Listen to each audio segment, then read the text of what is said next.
नमस्कार साथियों।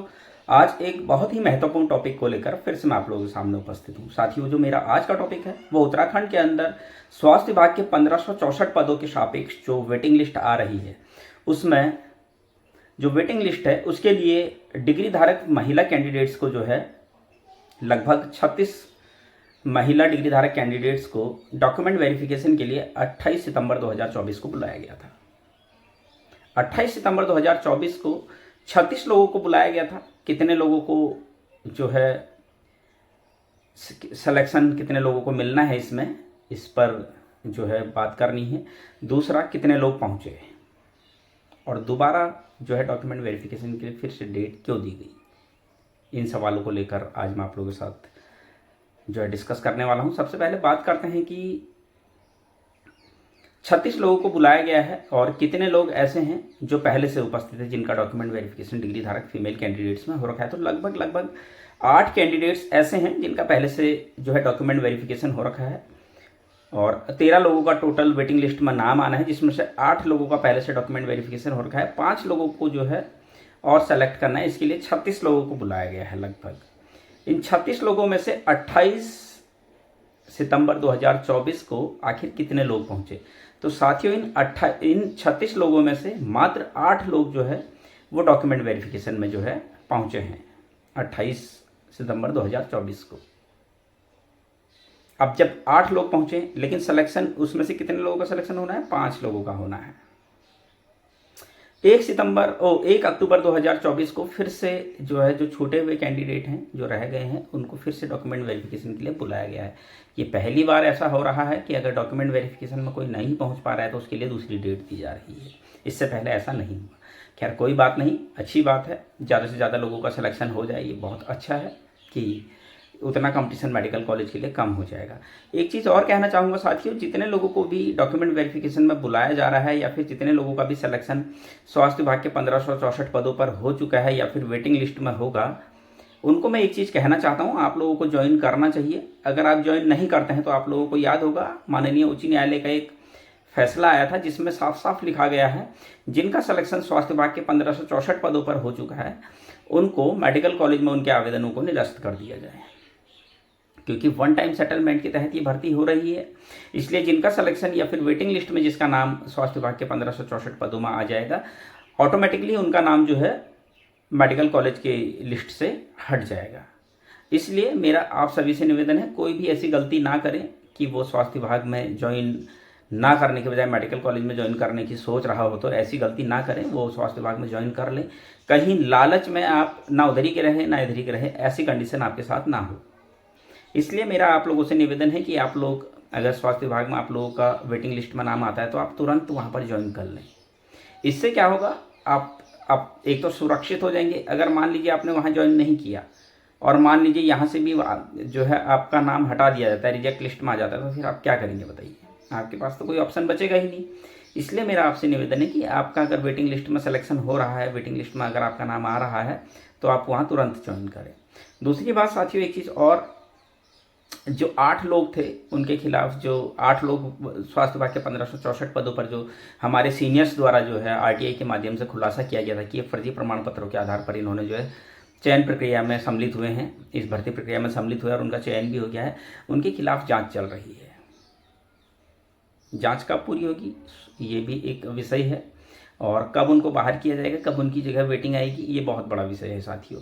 और इस पर हम सभी लोगों को मंथन करना चाहिए और हमारे स्वास्थ्य मंत्री डॉक्टर धन सिंह रावत जी को भी इस मामले में उनके संज्ञान में भी इस बात को डालना चाहिए कि उन पर अभी जांच पूरी नहीं हुई। जो 8 लोग हैं उसमें से 7 लड़के हैं, 1 लड़की है, तो कहीं ना कहीं 8 बच्चों का भविष्य वहाँ पर भी लटका हुआ है। अगर वो बाहर होते हैं तो उनकी जगह 8 नए कैंडिडेट्स को जो है मौका मिलेगा। तो ये बहुत बड़ा मुद्दा है साथियों। इस मुद्दे को भी हमें हमारे स्वास्थ्य मंत्री डॉक्टर धन सिंह रावत जी के संज्ञान में रखना चाहिए कि ये अभी तक फैसला नहीं हुआ है। दूसरा, एक चीज़ और सामने आई है साथियों, ओवर एज के लिए दो तरह के कैंडिडेट्स जो है माननीय उच्च न्यायालय में गए थे। एक वो लोग गए थे जिन्होंने वर्ष 2020 में 12 दिसंबर 2020 को जो वैकेंसी आई थी उस टाइम पर आवेदन किया था। एक वो लोग हैं, उनको एज रिलैक्सेशन मिल गया, और एक वो लोग हैं जिन्होंने उस टाइम पर आवेदन नहीं किया था लेकिन वर्ष 2023 में 3 जनवरी 2023 को जो विज्ञप्ति आई थी स्वास्थ्य विभाग के 1564 पदों पर, उसमें उन्होंने आवेदन किया था, ओवर एज हो चुके थे और वो भी ओवर एज वाले मामले में कोर्ट गए थे, उनका मामला अभी भी कोर्ट में चल रहा है। तो कब इसका डिसीजन होना है, इस पर भी हमें थोड़ा सा फोकस करना चाहिए, देखना चाहिए, क्योंकि वहाँ पर भी बहुत सारे बच्चों का भविष्य अटका हुआ है। और मुझे ऐसा लगता है कि जो यूबीटीआर वाले हैं उनको तो एज रिलैक्सेशन मिलना चाहिए था, चलो ठीक है, लेकिन इन लोगों को एज रिलैक्सेशन मिलेगा या नहीं मिलेगा ये कोर्ट के ऊपर डिपेंड करता है। इनके ऊपर जो डिसीजन आएगा कोर्ट का, उससे भी बहुत सारे बच्चों का भविष्य जो है सुरक्षित होगा। तो कहीं ना कहीं हमको हर एक चीज़ को बहुत बारीकी से देखना चाहिए। क्षैतिज आरक्षण के मामले में नवंबर की डेट मिली है, बहुत लंबी डेट मिल चुकी है। अर्जेंसी के लिए हम सोच रहे थे अर्जेंसी लगाने के लिए, लेकिन ऐसा लगता है कि किसी को कोई इंटरेस्ट भी नहीं है। अभी हमारे पास भी ऐसा कुछ फाइनेंशियली हम भी इतना स्ट्रांग नहीं है कि अभी अर्जेंसी लगाएं। तो जब तक चल रहा है चलने दो, जब होगा ऐसा कि हाँ अर्जेंसी के लिए हमारे पास प्रॉपर फंडिंग होगी, प्रॉपर पैसा होगा, तो हम अर्जेंसी भी लगाएंगे, ऐसे नहीं लगाएंगे, लेकिन अभी नहीं है तो अभी हम अर्जेंसी के बारे में नहीं सोच रहे हैं।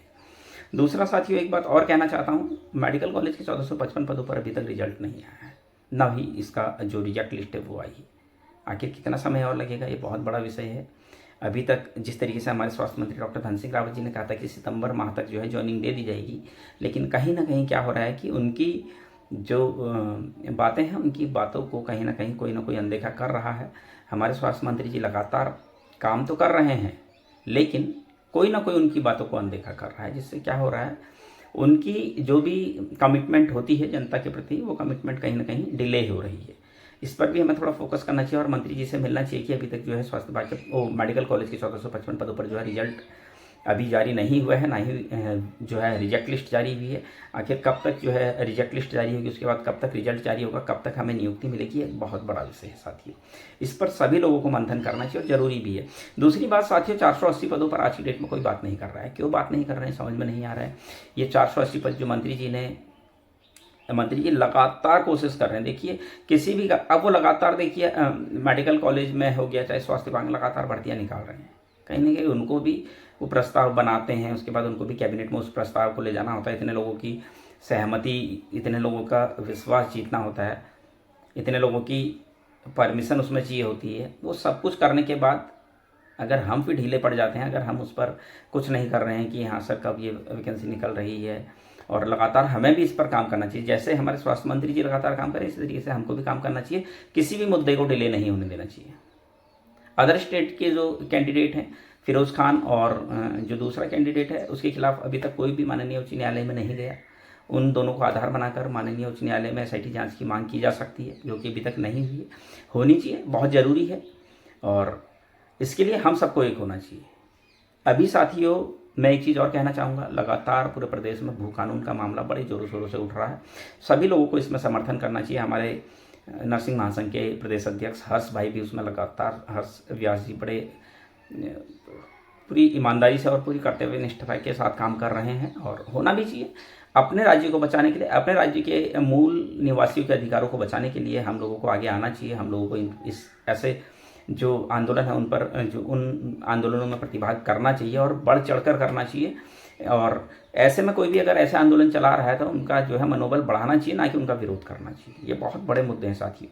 आज हमको नहीं समझ में आएगा, लेकिन भविष्य में हमको चीज़ें समझ में आएगी कि हम जिस टाइम पर ये आंदोलन चल रहे थे, हम अपने घरों में बैठे थे। अगर हम भी अपने घरों से निकल गए होते तो शायद आज स्थितियाँ बहुत हमारे पक्ष में होती, हमारे लिए बहुत अच्छा होता। लेकिन मैं जिस तरीके से देख रहा हूँ, प्रदेश में कोई भी इन चीज़ों में कोई ज़्यादा इंटरेस्ट ले नहीं रहा है। तो साथियों मेरा एक ही निवेदन है, ऐसे मामलों में जो है हम लोगों को बढ़ चढ़कर आगे जाना चाहिए। और ये हमारे हितों की बात है, ये हमारे मूल निवासियों के हितों की बात है, अधिकारों की बात है। हमारे अधिकार हमसे छीने जा रहे हैं और हम चुपचाप बैठे हैं, ये गलत हो रहा है साथियों। फर्जी डॉक्यूमेंट्स के मामले में जितने भी लोग आपके जानने वाले हैं, ऐसे लोगों की कंप्लेंट मैं आप लोगों से फिर से निवेदन कर रहा हूँ, चिकित्सा चयन बोर्ड में कीजिए, डीजी हेल्थ में कीजिए। ऐसे लोगों को भर्ती प्रक्रिया में शामिल नहीं होने देना है, ऐसे लोगों को भर्ती प्रक्रिया से बाहर करवाना है। उम्मीद करता हूं साथियों आप मेरी बातों से सहमत होंगे, उम्मीद करता हूं आप चीज़ों को समझ रहे होंगे, उम्मीद करता हूं आपको जानकारी पसंद आ रही होगी। और एक चीज़ और कहना चाहूँगा, प्लीज़ साथियों मेरे चैनल को ज़्यादा से ज़्यादा जो है आप फॉरवर्ड करें। जितने भी हमारे नर्सिंग साथी हैं उन तक मेरी इस वीडियो को पहुँचाएँ, बाकी लोगों तक भी पहुँचाएँ। हो सकता है कौन सा व्यक्ति हमारे कितने काम का हो। उम्मीद करता हूँ साथियों आपको आज की जानकारी पसंद आई होगी। आगे भी मैं इसी तरह की जानकारी आप लोगों के लिए लेकर आता रहूँगा। तब तक के लिए धन्यवाद।